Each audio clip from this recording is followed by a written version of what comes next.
You are listening to Iron Suits, where strength wears the crown. Welcome back. I am your host, Marwan Killu, coach to CEOs, business owners, entrepreneurs, and executives who are at the top of their game, but tired of feeling like their body is not keeping up with their success. Today's episode, we're going to talk about the most dangerous word in fitness. Let's get straight into it. You know, the line that I hear more often than any other from high performance, it's the I know what to do. I just need to do it. Bullshit. If that were true, you wouldn't be stuck in the same fucking loop. You've been saying you know what to do for years, but you still look average as fuck, even after training for over a decade. Yeah, you look like a man who works out, but the truth, you're still average, man. Your mirror doesn't lie. Your results don't lie. Your identity does. Because what most high performers don't realize is that information doesn't change you. Identity does. You're trying to out-discipline a mindset that's still tied to comfort. You're trying to outwork biology with hustle. You're trying to think your way into elite when your habits are operating at average. And that's where it starts to hurt. Because deep down, you know you've built empires, you've crushed targets, you've dominated meetings, but you never truly dominated yourself. And this isn't about knowing, it's about not evolving. So, before we go super deep, let's talk about a man who thought exactly the same way and got humbled by his reflection. It's one of my ex-clients. Let me tell you about Alex.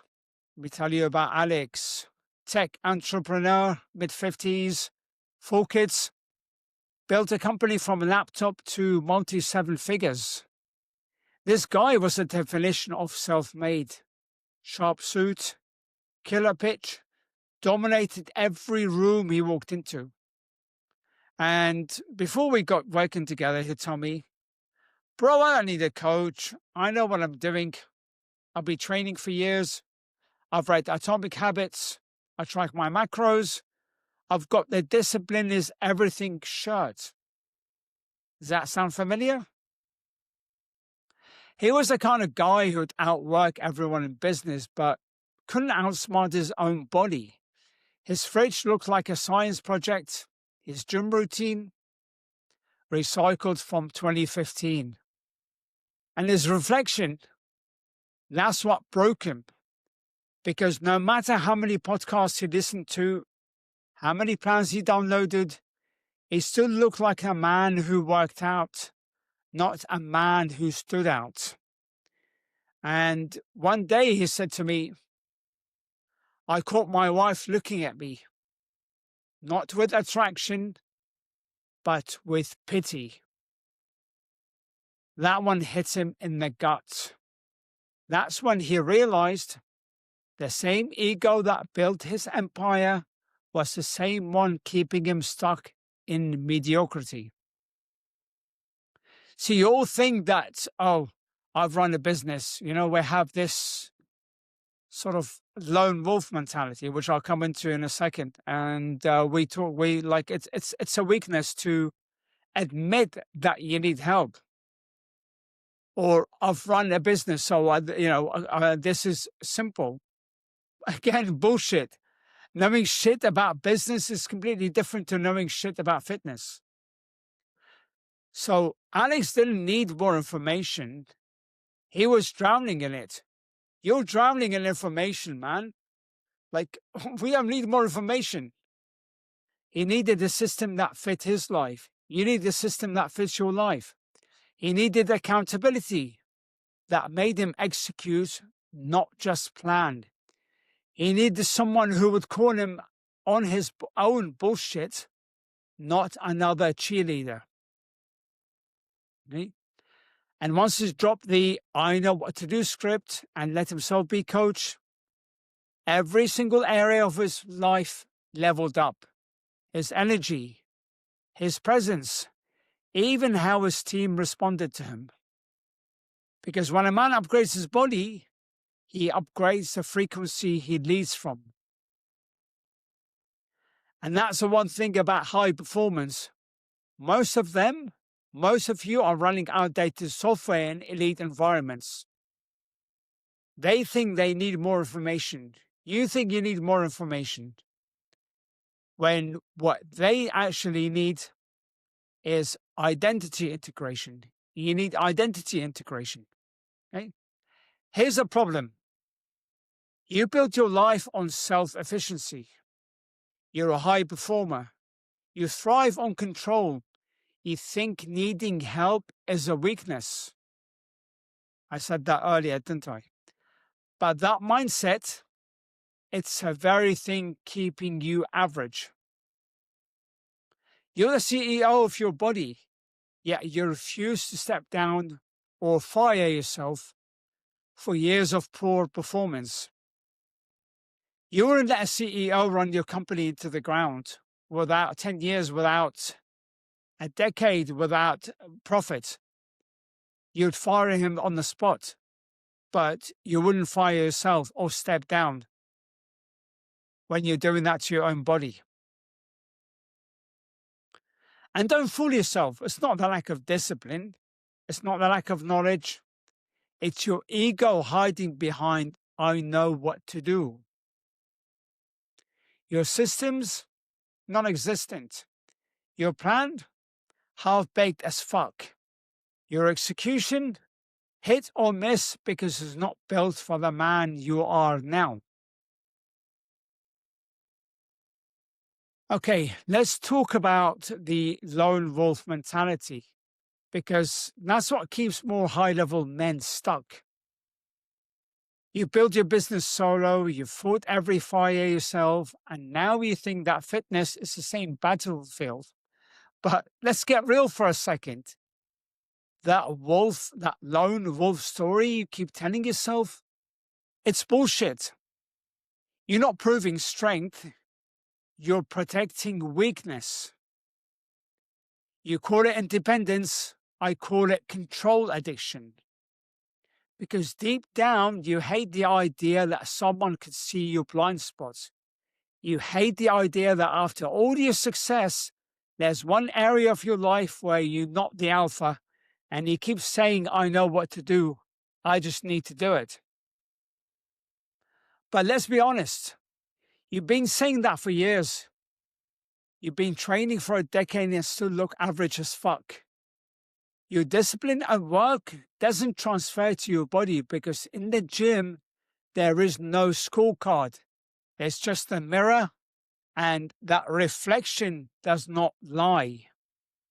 See, in business, ego can make you millions. But in fitness, ego keeps you mediocre. Because the body doesn't care about your title, your company, or your excuses. It only responds to execution, consistent, strategic, non-negotiable execution. And that's what most men can't handle. They'd rather look like they're in control than admit they've been running the same broken playbook for a decade. Okay? Again, your system, non-existent. Your plan, half-baked as fuck. Your results, proof that your ego is your worst business partner. Now, you say you don't need help, but look around. The men at the top don't do it alone. CEOs have boards, athletes have coaches, even soldiers have command structures. So why do you think that you're the exception? You're not a lone wolf, you're an exhausted one. And that's a truth that nobody tells you because your success intimidates them. And I'm not here to flatter you. I'm here to make you dangerous again. When you drop that lone wolf mask, you stop being a man who works out and start becoming a man who commands outcomes. And that shift, that's when everything changes. Your energy, your drive, your identity. And let's be honest, most guys say, I know what to do. Most guys who say, I don't know what to do, they don't have a system. They've got fragments, bits of knowledge floating around their head like a puzzle pieces or like puzzle pieces from different boxes. One part from YouTube, another from their old PT, a bit of keto there, 75 hard there, maybe intermittent fasting, but nothing that actually fits together. And the worst part is they think that that mix of half-baked information make them smart. It doesn't. It makes them scattered. Because knowing what to do doesn't mean knowing what works for you. Your body is not an Excel sheet. It's not a predictable formula you can brute force with discipline. If it were, every guy who trained hard for 10 years would look elite by now. But they don't. Most of them, look fine. They might look fit, yeah, sure. But they're not dangerous. They're not commanding. And that's a trap. You've convinced yourself that effort equals progress. But without precision, effort is just noise. You don't need to work harder. You just need to work right. See, I had a guy who said, I know what to do, and I've read enough books. Again, I've read another client, John. I've read enough books. Before we started together, he was like, I've set down my own macros. AI gave me my own macros. But yeah, great. AI is great. But does AI know how hard you're pushing in the gym? No. Does AI know how much sleep you're getting? No. Does AI know how much sleep you have? Or how little sleep you have? No. Does AI know how much stress you're under? No. All these factors take into account. It's like, you can't just use AI for everything. And I get it. We all want automation and stuff like that and autopilot without having to think. But you need like the human, nothing beats the human touch, the experienced eye, so to speak. So when I say you need to work hard, let's break it down. 75 hard. You guys have heard of 75 hard. Well, a lot of you have done it. Great. I love the program for what it is, but don't use it for fat loss. It's great until your nervous system crashes, right? Twice a day workouts, bullshit. Keto works until your social life dies and your metabolism follows. IF, intermittent fasting, yeah, great. If your stress, sleep, and hormones are already perfect, but for high performance, they're not. The stress is already through the roof. Your stress, your recovery is shit. And none of what I said is going to give you an elite body. You might lose a bit of fat here and there, but almost every time you're going to gain it back with interest. Okay? You're running on caffeine and adrenaline, and your body has been quietly revolting against you for years. So when you say, I know what to do, I just need to do it, what you're really saying is, I'm going to repeat what didn't work before, but this time with more guilt. And I've seen it before, the guys who do 75 hard and do intermittent fasting and keto, they rebound big time. As soon as it's over, it's hell. It's just one meal, like one pizza, downing a pizza after another as though there's no tomorrow. And before you know it, 20 pounds within a week has been gained. Okay? So, and that's intensity disguised as control. Because we high performers love something that's hard. It's like a badge of honor. We love that kind of thing.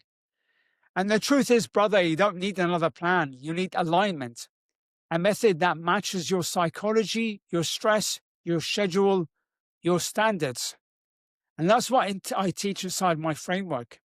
It's not just macros and workout, it's about identity integration. Because until your behavior and your identity are aligned, you'll always sabotage your own success. I like to put it this way. I like to explain it in this way. Think about your conscious and subconscious brain. Your subconscious brain is 95% of your brain.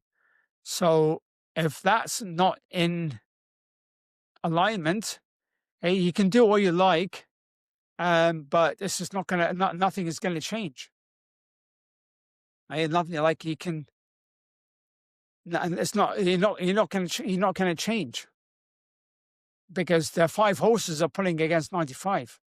So you eat clean Monday to Thursday, binge Friday night, punish yourself Saturday, and promise to start fresh on Monday again. And deep down, you call it a discipline problem. But it's not. It's a design problem. Your life is not built to sustain the habits you're trying to force. So your brain protects you by quitting early before you burn out completely. And that's why high achievers lose in fitness, because they think they can willpower their way through everything.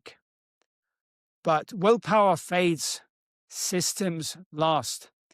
And the right system changes who you are, not just what you do.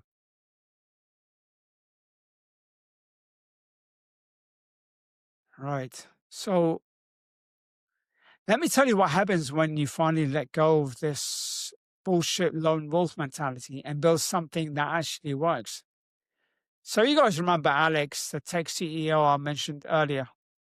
4 kids, 50 something, the guy who's built empires from laptop and willpower. So he used to say the same thing again. I know what to do. I just need to do it. Okay. But again, when he looked in his mirror, he didn't see the man he knew he could be. His wife didn't look at him the same way anymore. And deep down, he knew why. He wasn't leading from power. He was surviving on fumes. So you don't want to get to the stage where your wife is burying herself in romance novels or scrolling on Instagram rather than have sex with you. Okay? So when Alex's realization hit him harder than any workout ever could, right? That realization that his wife was looking at him from pity rather than admiration, it hit him hard because it wasn't about body fat. It was about identity. It was about congruence. Their reflection didn't meet their reputation. So we built from the ground up. No 75 hard, no starvation diets, no shiny quick fixes, just a structured program that worked with his life, not against it. A system that trained his physiology and psychology to move as one. And month after month, the weight came off, the energy came back, and the fire reignited. But the craziest part, right, it wasn't abs or the muscle definition that changed everything. It was the way he walked into a room, the way he carried himself around his team, around his wife, around himself and his kids. That kind of power doesn't come from calories and reps. It comes from reclaiming command over your life, from finally living in integrity with the man you say that you are. And that's the point, brother. You can't fake congruence. Your body tells the truth. It tells the truth about your stress, your discipline, your leadership. And that's why when I say build a body that commands respect, I'm not talking about vanity. I'm talking about identity. When your physical standard matches your mental standard, discipline becomes automatic. You stop negotiating with yourself. You stop needing motivation. You stop chasing validation because suddenly the reflection in the mirror isn't a question mark. It's a confirmation. It's confirmation. And before you say, yeah, but you're a coach, I've been training for years too, right? But I still look like the man who worked out, not the man who stood out. Now I walk around 9% body fat, breaks for abs, six pack. And that's when I realized information doesn't create transformation, integration does. That's when the game changes. That's when you stop trying to do fitness and start becoming the weapon. Okay, so let's wrap this up. Like real talk, me and you, no bullshit. Hey, you've heard the story, you felt that ego hit. So what's it going to be, man? You're going to keep whispering that I know what to do lie to yourself every morning? Or are we finally admitting that the solo act is what's holding you back? And look, I get it. Okay. You're the guy who built empires from nothing. You've led teams, signed deals, scored shots, all without blinking. And this shit is easy. Okay. You think this shit is easy. And it is in some ways. Okay. But your ego hurts you. Your ego hurts because you don't want to admit that you don't know what to do. You don't want someone to call you out on your blind spots. Okay. It's hard to relinquish control. I know. Your body is the one area where pretending you're superhuman, the way you're Superman, just ain't cutting it. So stop bullshitting yourself with motivation hacks or another tracking app because deep down, you know it. Knowledge keeps you safe. Execution turns you into the dangerous commanding force you built to be. So ask yourself right now, who the fuck do you want staring back in the mirror? The average exec still spinning his wheels, or the alpha who leverages everything, discipline, structure, precision to dominate his world? And if we're being real, that lone wolf mentality, it's served you once. It got you here, but now it's the very thing caging you from becoming who you're meant to be. So ask yourself, you want to keep pretending isolation is strength? Or are you ready to become the alpha who leads a pack, the man whose discipline makes everyone around him level up? Hit me up when you're done negotiating with your potential. Otherwise, well, you know what to do, right? Just do it. All right, guys, I hope this podcast was helpful. If it was, then share it with another man because that's how we spread the message. As I keep saying, as iron sharpened iron, so one man sharpened another. I'll see you all in the next episode.